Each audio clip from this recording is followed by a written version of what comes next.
Hi, this is Terrell. We just bought another car. We're gonna see if we can get it home tonight. Go ahead and flat tow it. Sorry, I'm a little bit speechless right now. Didn't expect to actually buy this car, but yeah, we just bought a car. I'll show you it on this video, of course. I'm excited, but I'm also nervous because it's more than I wanted to spend, but it's crazy. I'm just straight. I'm kind of speechless right now. Oh, looking through my garage, and I realized I didn't bring any of my tools home at all. And this car has a flat tire, and I threw away my old rims, wheels, whatever, that I had at the other house that would actually fit this, that are stock. So our only option is to pump the tire up, hopefully it holds air.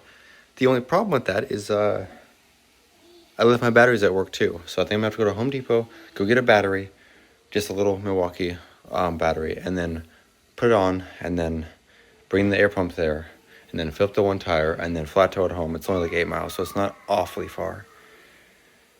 Yeah. All right, just went to Home Depot, and I just got, they're actually on sale right now. $79 for these things. This is not an ad. Just got some batteries for my air pump. I'm gonna go ahead and air up the tire on this WRX, and then see if we can get this thing towed home. See how this night goes. It's currently 9 p.m. I'm really hoping I'm home before 10, but we'll see what happens. Oh, we just got her home. This is my visibility driving home. Yes, I could literally just see that. I had the window open. The lights work and everything though. I pulled the fuel pump fuse. Interior has, there we go, the light. Nice looking interior, to be honest. It's pretty clean in here. Sorry the camera quality isn't that nice right now. All right, we just got home. This is outside look at nighttime. Obviously probably a terrible view. The tinting on that window is terrible. We have a dent right here. Just a little ding, and then I know the trunk looks dinged right here, unfortunately. Sorry, it's really terrible quality lighting, but she's home. 11 WRX, 112,000 original miles. From what I'm aware, clean title, and she pulled pretty well. Just got home, and looking at the WRX, this is what's in the trunk currently. I'm gonna go through all this, but we have a wiring harness here. We have another intake manifold, what looks like a nice map sensor, which is nice. Power steering pump. The bumper stuff, the front for some reason. We have a timing cover, starter, radiator, all kinds of things. I gotta go through all this, see what is usable, what isn't usable. And as far as the engine goes, this is how she looks as of right now. Dirty, one timing cover missing, intake is just plugged up for some reason, wiring not attached on pretty much either side. Not quite sure what was going on. The turbo's got some dirt in it, starter's not there, but overall, it's at least an EJ20X. It's the EJ20 right there. So that's kind of cool. I'm starting to put all the parts from the back end of this car into this box. I found what looks like a good harness, and then another harness that's bad. You can see the pins are destroyed, but surprise, we've got a twin scroll up pipe, a twin scroll STI turbo that's really not in great condition. It doesn't spin very well. It looks like it, but sometimes it stops. But the rest of the insides, got timing cover that's broken, got a starter down there. Just slowly taking all the parts out of this trunk. All right, coolant reservoir and everything else is still in here. Radiator got out and it looks a lot cleaner. I got basically all the bolts and nuts out of here. So the trunk is, I'm gonna leave this stuff in here in case, just so I know where it is, so it's not just in this box. The box is crazy though. I mean, this is just in the trunk. It's completely full of stuff. And radiator's right there. Radiator looks, I think it looks pretty decent. Got one bolt there I missed. Now with this engine, I think first thing I'm gonna do, this is dual AVCS. I'm not 100% sure if this will run with this harness on here, because it's a USTM computer. But I think I'm going to try it. I'm going to plug in all the wires on this side, all the wires on this side, so injectors, rear cam sensors, these oil control valves on top, and then probably do the very, very bare minimum, make sure this engine's actually good. I think I may end up even cranking it by hand, but I'll put oil in this thing first, make sure the drain plug's tight, downpipe and starter and the clutch slave. And then she's almost to that point, and fuel lines, and then should be almost to the point where I can at least try to see if she'll start or crank. This is one of my favorite parts on an engine, is when you're going to put it in and you put the motor mounts, level, and then you hit the engine in and it goes doo-doo and it drops. Yeah, they didn't do that on this engine. This is pretty funny. Whoever tried doing this didn't realize you had to put those in the holes. They're just sitting out. They were struggling. Oh my, that looks like that's not actually a bolt anymore. Oh wait, the plate's just falling off, but yeah. I gotta get those in. But this is not looking good right now. I tried to get the motor to, I lifted it up off so it obviously the bottom would just pop in. But it looks like they actually, I think, try to put this in together. The clutch may not be lined up or might be hurt or whatever. And there's only one bolt holding the bell housing in. Both the studs for the bottom of this motor are not in.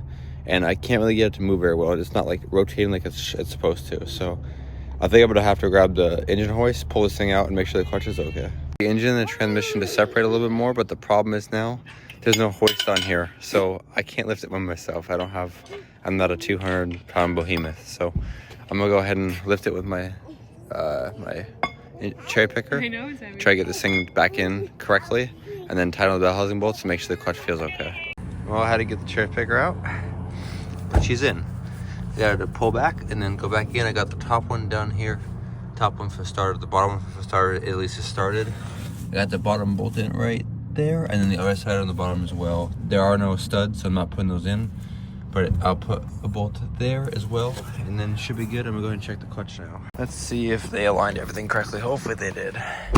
Clutch feels, ooh, clutch feels really good, nice and firm. Feels great. Oh, that makes me excited. Clutch feels good. I've still obviously got to start it, make sure that hopefully they did everything right. I really have no idea. We're gonna find out when we start it, but do the very, very bare minimum here. Make sure I've got coil packs, make sure I got spark, fuel, all the air stuff's tight. I can put any coolant in it right away, or alternator or any of that kind of stuff, just because I want to make sure this is gonna be good to run. For one, there's no knock, and then obviously make sure the clutch itself works. And if that's all good, then we'll finish this thing up. Then my favorite part, water mounts are both in. AVCS cylinder right there is missing right there, so I'm gonna go ahead and have to install a new one, and then we're not plugging in these because I don't have dual AVCS in this motor, but I'll get this thing to the point where we'll see if she's good, and hopefully she's not blown up. Good morning, and today so far I started working on this WRX. I got the oil control oil control valve, I think is what it's called, on the bottom of the motor where it was missing. I just tightened up a couple tens on that.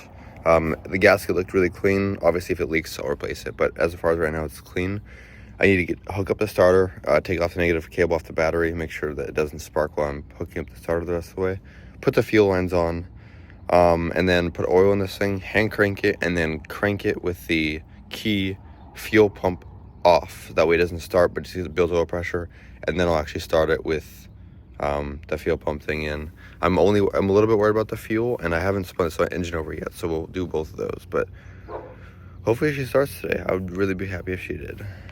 All right, I just found a few quarts of oil in my garage, so I'm gonna go ahead and I poured it already in the engine. It's all 530. I'm gonna go ahead and just crank this engine over by hand, make sure it actually feels smooth, see if there's any issues. If it's good there, I won't be cranking it because let's see if she spins over.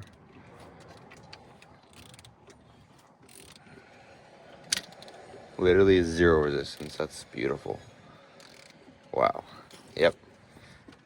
That feels healthy as can be. Very nice. I do also believe there's at least one spark plug that isn't actually gonna hold down here. So after careful consideration, I keep this short and sweet. The Subaru, as much as I want to start it right now with some oil in it, I want to be on the safe side. I don't know how long it's been since it's ran, so I'm gonna go ahead and I'm doing something today, but I'm gonna go ahead and later tonight I'll drain the fuel out of the tank, get some fresh fuel in there. Hopefully the fuel pump's okay, and then we'll put some oil in, and we'll do some actual final cranking to get some oil pressure built up. I just don't, as much as I want to know if this engine's good, I don't really want to jump forward, so I want to make sure we have good spark, make sure we have good fuel in there. A little update on the WRX. We've tried starting it a couple times and we're not getting any spark whatsoever. I have another entire engine harness that came with this car, and I think this is the JDM harness, so we're going to go ahead and swap this over. I'm going to just plug in the bulkhead, the injectors, the cam sensor, the crank sensors, or the crank sensor, the cam sensors, the throttle position sensor, and maybe knock sensor, and see if we can get this thing to spark. Basically, just going to verify that it, make sure it's not the harness itself. The other one could be pinched or something. I'm not quite sure yet. I got everything unplugged here. I'm not going to take the intake manifold off yet until I know this is a fix. But all the injectors and coil packs on both sides are unplugged. The whole harness is all up there. And the other one's right here. So I'm going to go ahead and install this on this car and see if this is the fix. Alright, the harness has been swapped over. We're literally just checking for spark. If this sparks, I'll take the intake manifold off.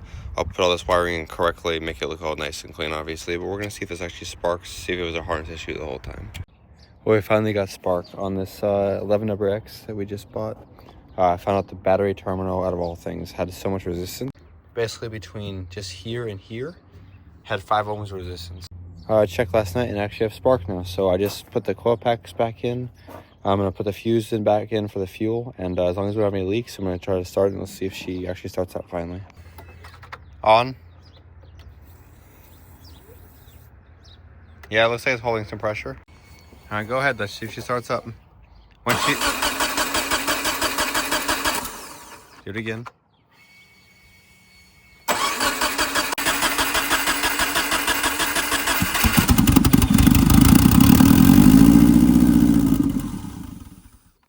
All right, getting her closer and closer. Got the radiator in, the intake pipe. The down pipe's on. It's just not bolted up yet, except for 2 nuts. The intercooler's on. Got the bypass valve on. I got to rewire the injectors. I believe they're upside down. JDM versus USDM, and then the coolant temp sensor down there. But she's looking like an engine, and like she's supposed to. Getting closer now.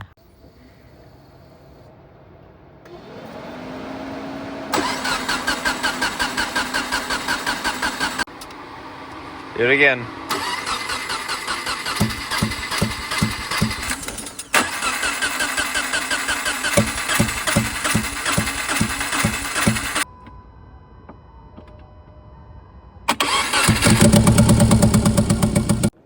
Well, as you can see in that last clip, the car starts. We checked with a heat gun. It's only running on 2 cylinders, and only 2 of the cylinders I actually wired in the JDM fuel injector plugins so that we can run the JDM injectors with the USDM harness. Find out somehow they're backwards. The USDM one pins are like this and the JDM ones are like that from what I can tell. Or they don't line, I don't know, whatever. They don't line up correctly. The whole reason we didn't have fuel in the first place was because the coolant temp sensor wasn't plugged in fully. We had to like rewire it in for the JDM sensor. But it runs, so I'm gonna go ahead and I have bolts and nuts for the downpipe to the catback, the downpipe to the turbo. I gotta solder on the other 2 injectors from the other harness to this one. Gotta get 2 vacuum lines for the PCV system. Got 1 bolt for the AVCS solenoid on the driver's side so it doesn't leak. And then just making sure that oil and coolant are topped off. And as long as it's not leaking, and the exhaust is holding, I should be able to put this on the ground and hopefully get this thing driving today. All right, first start with injectors wired in and exhausts hooked up.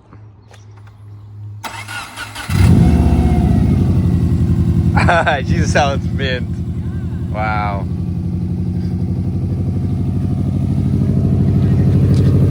No major leaks right off the bat.